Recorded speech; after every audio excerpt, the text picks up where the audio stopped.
We spent a lot of time on expressions, those mathematical phrases without an equal sign. Now we step up to equations and inequalities. The difference is simple but vital. An equation is a statement that two things are exactly equal, so it always includes the equal sign. For example, x plus 5 equals 10 is an equation. An equation is like a complete sentence in math. It makes a definitive claim. When you see an equation, you should always think of it as a question waiting for an answer. The equation x plus 4 equals 12 is asking, what number can x be to make this statement true? The entire process of solving the equation is just the process of figuring out that one number. The number that makes the equation true is called the solution. A great way to visualize an equation is to imagine a balanced scale. The left side and the right side must have the exact same weight or value for the scale to stay balanced. If you have x plus 5 on one side and 10 on the other, the scale is balanced. The most important rule in solving equations is maintaining that balance. Whatever mathematical operation you perform on one side of the equal sign, you must also perform on the other side. Let's see an equation as a question. Take x plus 4 equals 12. You can solve this in your head. What number plus 4 equals 12? The answer is 8. So the solution is x equals 8. To check your work, you substitute the solution back into the original equation. 8 plus 4 equals 12.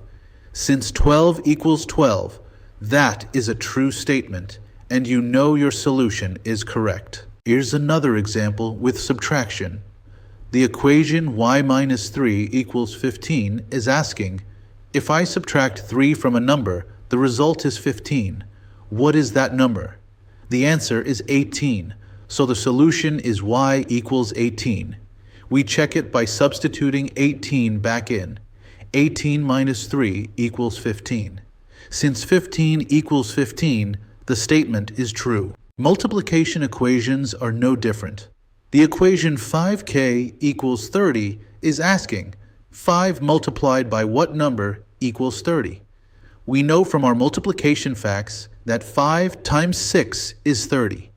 Therefore, the solution is k equals 6. This process shows that solving the equation is really just the final step in answering the question posed by the math statement. Let's look at division. The equation a divided by 2 equals 9. The question is, if a number is divided into two equal groups and each group has 9, what was the starting number? You would multiply 9 times 2, which gives you 18. The solution is a equals 18. Substitute 18 for a. 18 divided by 2 equals 9. It's a true statement. Now let's move from equations to inequalities. An inequality is a statement that two expressions are not equal. Instead of the equal sign, we use symbols to compare their values. This change means that when solving an inequality, you aren't looking for one single answer. You're often looking for a whole range of possible numbers that could make the statement true. The symbols used in inequalities are essential to know. The symbol that looks like an arrow pointing left is the less than sign. The symbol pointing right is the greater than sign.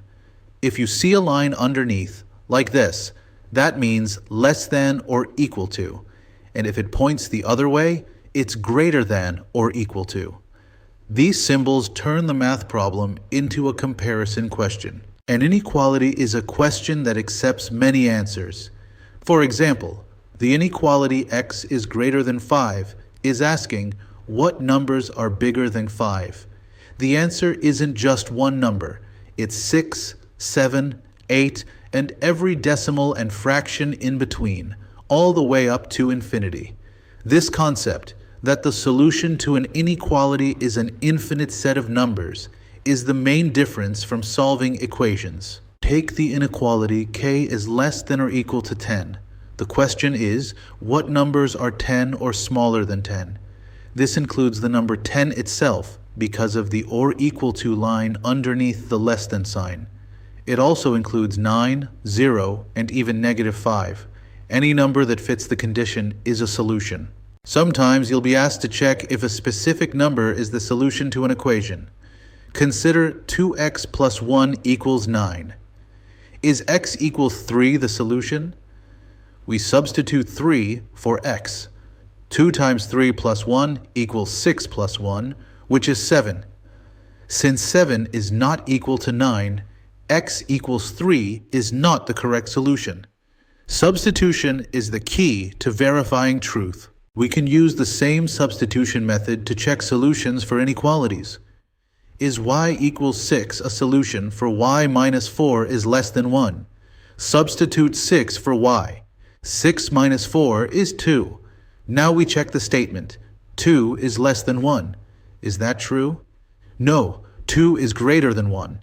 So y equals 6 is not a solution. We can use the same substitution method to check solutions for inequalities. Is y equals 6 a solution for y minus 4 is less than 1? Substitute 6 for y. 6 minus 4 is 2.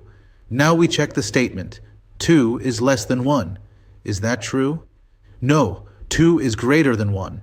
So y equals 6 is not a solution. At the heart of solving both equations and inequalities is the idea of finding the value or values that make the mathematical statement a true statement.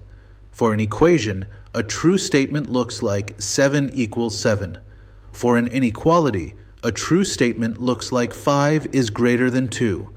If your final check doesn't produce a truth, then your answer isn't a solution. Algebra is everywhere. Imagine a cookie costs 75 cents. The question is, does buying 6 cookies cost less than $5? We can write the inequality 75 cents times C is less than $5. We test C equals 6. 75 cents times 6 is $4.50. Is $4.50 less than $5? Yes, that is a true statement. So the answer to the real-world question is yes, 6 cookies is within the budget. When an inequality uses the greater than or equal to sign, the number itself is included in the solution set. For x is greater than or equal to 2, we can test x equals 2. Is 2 greater than or equal to 2? Yes, because 2 is equal to 2. The statement is true, so the number 2 is a solution. In contrast, if the inequality is strictly greater than, like x is greater than 2, the number itself is not a solution.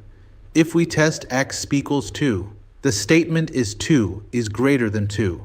That is false. The solution must be a number just a little bit bigger than 2, like 2.01. The distinction between the symbols is crucial. Let's use an inequality to solve a budgeting problem. You have a total budget of $20 and you spend $5 on gas. How much money, F, is left for food? The expression for your spending is 5 plus F. Since you can't go over budget, the inequality is 5 plus F is less than or equal to 20. The question the inequality answers is, what is the maximum amount you can spend on food? To sum up, solving equations and inequalities is simply the process of answering a question. Equations have one answer that makes the statement true. Inequalities have a range of answers that make the statement true. In both cases, your final step should always be to substitute your answer back into the original statement to ensure it results in a definitive truth.